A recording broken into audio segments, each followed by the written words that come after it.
नमस्कार सबैजनालाई यो self study academy YouTube channel मार्फत सबैजनालाई स्वागत गर्न चाहन्छु। स्ट्याटिस्टिक्स र योसँग रिलेटेड केही टपिकहरूको बारेमा मैले भिडियोहरू प्रस्तुत गर्दै आएको छु। यसै अन्तर्गत आज म रिलेसनसिप बिट्विन र मोमेन्ट्स एन्ड सेन्ट्रल मोमेन्ट्स को बारेमा म यहाँ जानकारी दिन गइरहेको छु।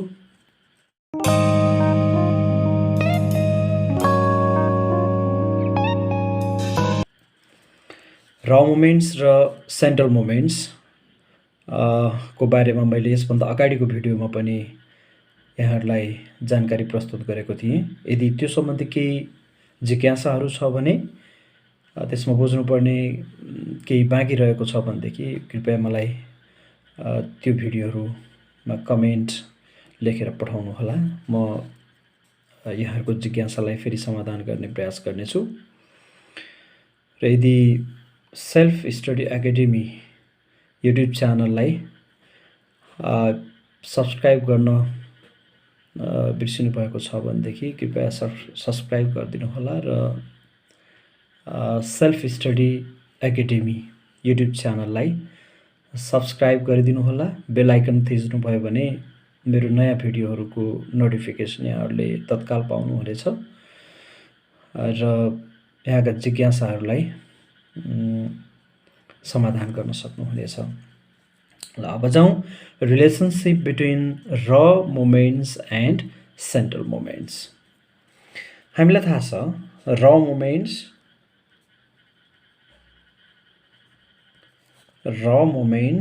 को नोटेसन हुन्छ म्यू आर ड्यास र सेन्ट्रल मोमेन्ट्स यसको नोटेसन हुन्छ म्यू आर। अथवा भनौँ आर्थ र मोमेन्ट म्यू आर ड्यास हुन्छ भने आर्थ सेन्ट्रल मोमेन्ट म्यू आर, यसको नोटेसन यो छ। र क्याल्कुलेसनको लागि र मोमेन्ट्स क्याल्कुलेसन गर्न सजिलो हुन्छ। त्यो कसरी सजिलो हुन्छ भन्ने कुरा म यसभन्दा पछाडिको भिडियोहरूमा, आगामी भिडियोहरूमा म यहाँहरूलाई जानकारी दिनेछु कसरी र मोमेन्ट्स क्याल्कुलेसनमा सजिलो हुन्छ सेन्ट्रल मोमेन्ट भन्दा भन्ने कुरा। यदि मिन डेसिमलमा आएन भने, मिनको भ्यालु अर्थमेटिक मिन डेसिमलमा छैन भने, होल नम्बरमा छ भने सेन्ट्रल मोमेन्ट क्याल्कुलेसन गर्न पनि त्यति गाह्रो हुँदैन, सजिलो हुन्छ। तर मिनको भ्यालु डेसिमलमा आउने भयो भने र मोमेन्ट्स क्याल्कुलेसन गर्न सजिलो हुन्छ। कम्प्यारिटिभली टेबलहरू बनाउनको लागि सजिलो छ। त्यही भएर हामी र मोमेन्ट क्याल्कुलेसन गर्छौँ पहिला र मोमेन्ट्सको टर्ममा सेन्ट्रल मोमेन्टलाई हामीले कन्भर्ट गर्छौँ। त कन्भर्ट कसरी गर्ने त? रिलेसनसिप बिट्विन र मोमेन्ट्स एन्ड सेन्ट्रल मोमेन्ट्स हामी यसमा आज डिस्कस गर्दैछौँ। फर्स्टमा छ फर्स्ट सेन्ट्रल मोमेन्ट म्यू 1। यो म्यू 1 र म्यू 1 चाहिँ सेन्ट्रल मोमेन्ट भयो। यो सेन्ट्रल मोमेन्टको रिलेसन र मोमेन्टमा के हुन्छ त? म्यू 1 इक्वल टु हामीसँग रिलेसन छ mu 1 dash minus mu 1 dash. यो दुईटै भ्यालु सेम छ भने यो जहिले पनि 0 हुन्छ।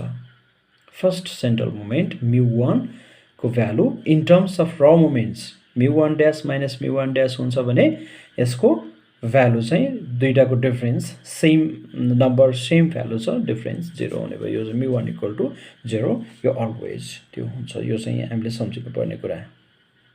र सेकेन्डमा छ second central moments mu 2। Mu 2 को भ्यालु र मोमेन्टको टर्ममा के हुन्छ त भन्दा यसमा mu 2 dash minus mu 1 dash square formula. यो फर्मुला हामीले सम्झिनै पर्ने कुरा हो। थर्डमा छ third central moment mu3 equal to mu3 को फर्मुला हुन्छ mu3 dash minus 3 mu2 dash mu1 dash plus 2 mu1 dash cube यो फर्मुला हामीले खोज्नुपर्ने सम्झिनुपर्ने फर्मुला हो next fourth centre moment mu4 को फर्मुला हुन्छ mu4 dash minus 4 mu3 dash into mu1 dash plus 6 mu2 dash mu1 dash square minus 3 mu1 dash power 4 यो हुन्छ mu1 dash always 0 mu1 always 0 mu2 dash minus mu1 dash square mu3 equal to mu3 dash minus 3 mu2 dash mu1 dash plus 2 mu1 dash cube र fourth central moment mu4 equal to mu4 dash minus 4 mu3 dash into mu1 dash plus 6 mu2 dash into mu1 dash square minus 3 mu1 dash power 4 अब यो त हामीले घोक्नुपर्ने कुरा भयो तर म तपाईहरुलाई यसलाई सजिलो तरिकाले सम्झिनको लागि के गर्ने केही कुराहरु त हामीले याद गर्नै पर्ने हुन्छ याद गर्ने भनेको मतलब घोक्नै पर्ने हुन्छ म यहाँहरुलाई सजिलो पढ्ने एउटा सजिलो हुने एउटा तरिका सिकाउँछु यसलाई कसरी सम्झिने याद गर्नको लागि पनि कसरी एउटा आइडिया ट्रिक चाहिँ के छ त म यो सिकाउँदा गइरहेको छु अघि त मैले सरसर्ती लेखे त्यो फर्मुला अब म यहाँहरुलाई त्यो टेक्निक सहित फेरि लेखेर देखाउँछु mu1 equal to mu1 dash minus mu1 dash equal to 0 यो अलवेज हुन्छ भनेर मैले अहिले अघि पनि भनिसकेको छु यसको लागि खासै फर्मुला याद गर्नु परेन तर हामीले स्टार्ट केबाट गर्छौं जहिले पनि भन्दा यो मोमेन्ट को फर्स्ट अर्डर भन्छ यसलाई फर्स्ट अर्डर मोमेन्ट हो यो सेन्टर मोमेन्ट यो पनि फर्स्ट अर्डर तर र मोमेन्ट हो फर्स्ट अर्डर को सेन्ट्रल मोमेन्ट जहिले पनि फर्स्ट अर्डर यो सेम अर्डर है अब जस्तो भनेको मतलब जुन अर्डर को सेन्ट्रल मोमेन्ट को फर्मुला लेख्न खोज्दै छौं हामीले त्यही अर्डर को र मोमेन्ट पहिला आउँछ यो फर्स्ट अर्डर को सेन्ट्रल मोमेन्ट थियो भने यो फर्स्ट अर्डर को र मोमेन्ट बाट स्टार्ट भयो यसको साइन फर्स्ट टर्म को साइन पोजिटिभ हुन्छ जहिले पनि भने सेकेन्ड टर्म को साइन चाहिँ नेगेटिभ हुन्छ यदि चाहिँ याद गरौँ यहाँबाट यो चाहिँ mu1 को भ्यालु 0 अलवेज हुन्छ त्यसको लागि हामीले धेरै डिस्कस गरिराख्नु परेन अब mu2 को फर्मुला के हुन्छ अघि भर्खर मैले भनेको थिएँ जुन अर्डर को सेन्ट्रल मोमेन्ट छ र मोमेन्ट को अर्डर पनि सेम हुनुपर्छ mu2 ड्याश नै हुन्छ फर्स्ट टर्म को साइन पोजिटिभ हुन्छ भने सेकेन्ड टर्म को नेगेटिभ हुन्छ र अब यस पछाडी के हुन्छ भने mu2 ड्याश यो सेकेन्ड अर्डर को र मोमेन्ट हो भने mu2 ड्याश भन्दा पछाडी त्यो भन्दा सानो अर्डर को मोमेन्ट भनेको mu1 ड्याश सेम अर्डर को छैन यिनीहरु यो सेकेन्ड अर्डर को छ भने यो फर्स्ट अर्डर को छ यसलाई स्क्वायर गरिदियो भने यो पनि केमा जान्छ सेकेन्ड अर्डर मा जान्छ भनेको मतलब यसको 1 खासमा त यो mu1 ड्याश स्क्वायर भनेको mu1 ड्याश को स्क्वायर 1 को स्क्वायर होइन तर टेक्निक बाट हामीले यसलाई फलो गर्ने भने मेरो टेक्निकलाई फलो गर्ने भने यो 1 लाई दुई पटक मल्टिप्लाई गरिसकेपछि mu1 dash into mu1 dash भनेको 1 + 1 2 हुन्छ है भनेको अर्डर यसको पनि 2 हुन जान्छ र यसको पनि अर्डर 2 नै छ सेकेन्ड अर्डर का दुईवटा मोमेन्टहरु भए है यो प्लस भयो यो माइनस भयो अल्टरनेटिभली आउँछ साइनहरु र सेकेन्ड अर्डर को सेन्ट्रल मोमेन्ट को फर्मुलामा सेकेन्ड अर्डर कै र मोमेन्ट बाट स्टार्ट हुन्छ प्लस पछि माइनस भयो अनि सेकेन्ड पछि सानो यो भन्दा सानो अर्डर mu1 हो mu1 र mu2 को अर्डर सेम छैन तर स्क्वायर गरिदियो भने अर्डर सेम हुन्छ यसरी सम्झौ त्यसपछि थर्ड मा छ mu3 = mu3 ड्याश अब यसमा पनि मैले अघि भनेकै कुराहरु यसमा रिपिट भएको छ यो थर्ड अर्डर को सेन्ट्रल मोमेन्ट थर्ड अर्डरको र मोमेन्टबाट स्टार्ट भयो, साइन प्लस छ, अब यसपछि माइनस हुन्छ र त्यसपछि यहाँनिर हामीले चाहिँ एउटा नम्बर याद गरौँ 132 132 नम्बरलाई याद गरौँ। 132 मैले किन लेखेको भने यो फर्स्ट टर्मको कोफिसिएन्ट 1, सेकेन्ड टर्मको कोफिसिएन्ट 3 र थर्ड टर्मको कोफिसिएन्ट 2 हुन्छ भनेर मैले 132 भनेर नाम यो नम्बर चाहिँ याद गर्ने भनेको छु। 132 यो टर्म छ, यो टर्मको अर्डर सरी कोफिसिएन्ट कति आएको छ 1, केही पनि छैन 1 भयो, यो 1 यसमा गयो।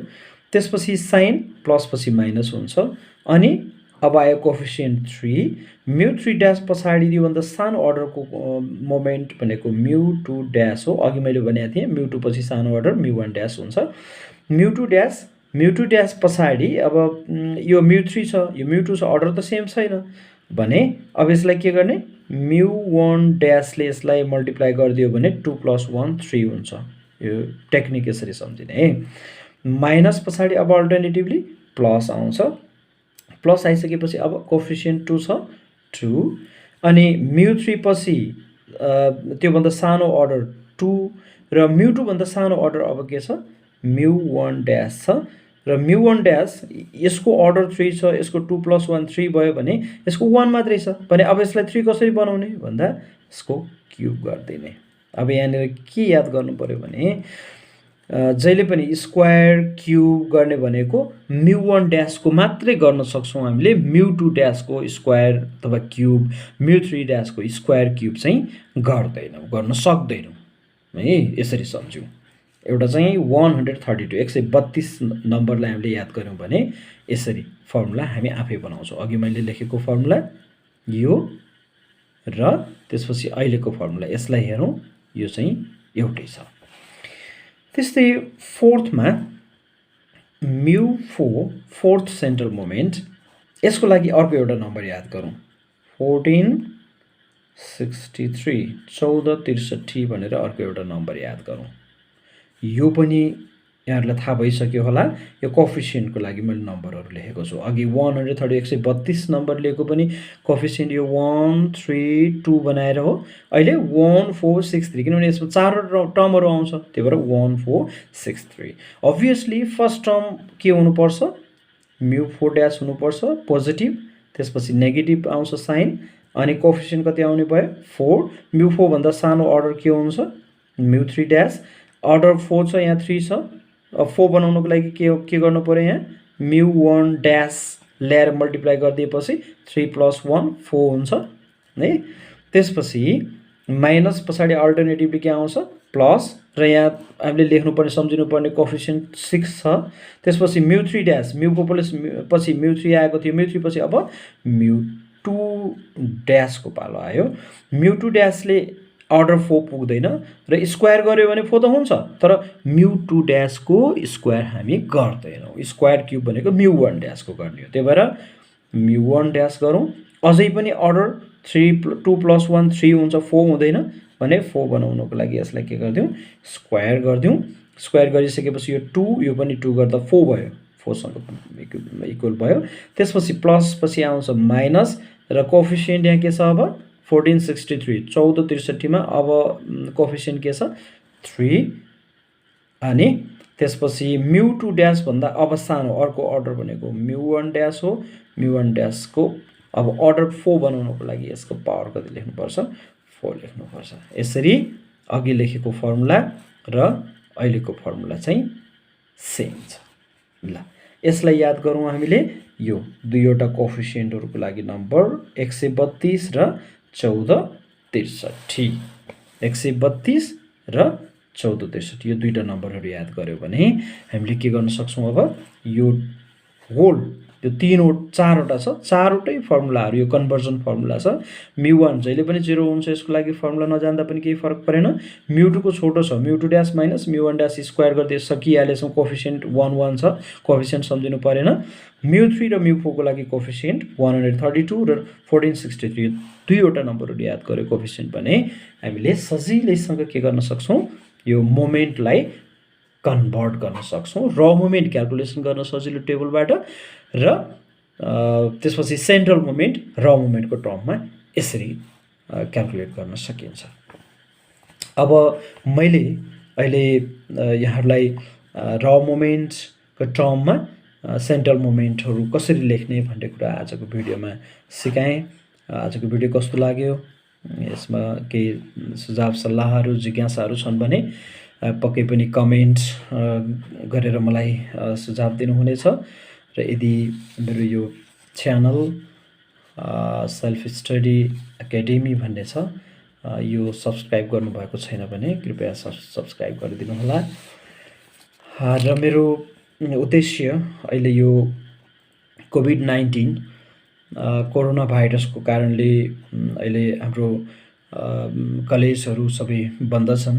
विद्यार्थी भाइ बहिनीहरू आफ्नो नियमित पठन पाठनमा सहभागी हुन पाएका छैनन् आफ्नो क्लासमा उपस्थित भएर।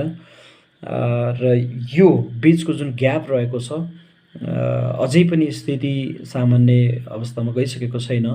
अन्यलको अवस्था छ, कलेज क्लास कहिले खुल्ने भन्ने अझै पनि निश्चित भइसकेको छैन। यो अवस्थामा विद्यार्थी भाइ बहिनीहरूलाई घरमै बसेर आफैले अभ्यास गर्नको लागि र अध्ययन गर्नको लागि सजिलो होस् भन्ने हेतुले मैले यो युट्युब च्यानल सञ्चालन गरेको छु। पक्कै पनि भाइ बहिनीहरूको सल्लाह सुझाव प्रतिक्रिया र आफ्ना जिज्ञासाहरू कमेन्ट गरिदिनु भयो भने म यस च्यानललाई अथवा यसमा च्यानलमा प्रस्तुत गर्ने भिडियोहरूलाई म अझै नयाँ खालका भिडियोहरू र विद्यार्थी भाइ बहिनीहरूको चाहना अनुरूपका भिडियोहरू प्रस्तुत गर्दै जानेछु। आजको यस रिलेसनसिप बिट्विन र मोमेन्ट्स एन्ड सेन्ट्रल मोमेन्ट्स भन्ने जुन सानो च्याप्टर मैले यहाँ प्रस्तुत गरेको थिएँ, यो भिडियोबाट म होचेल पढ्न चाहन्छु। म अर्को भिडियोमा फेरि यहाँहरू समक्ष हाम्रो भेट हुनेछ। तबसम्मको लागि नमस्कार।